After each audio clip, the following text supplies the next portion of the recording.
In this video, I'm going to show you how you can easily take full-page screenshot on your iPhone. Be sure to watch the video to the very end so you don't make any mistakes, and of course do not forget to like this video and subscribe to my channel. Thanks guys. So let's get started, and first off let's just open up a web browser, and all we have to do now in order to take a full page screenshot is just take a regular screenshot. To do that we need to press at the same time power button and volume up button, just like that.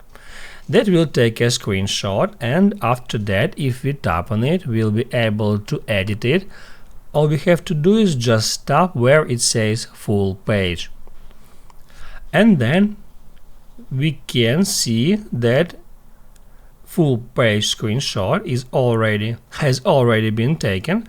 And then if we would like to edit it, we can do so. We can just paint there something, or we can crop it, or we can add there some text. However, if you just want to save it, all you have to do is just tap at done and then save PDF to files. Then save, and then if we go to Files app, we can find full page screenshot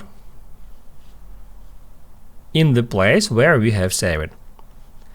That's how you can easily take full page screenshot on your iPhone.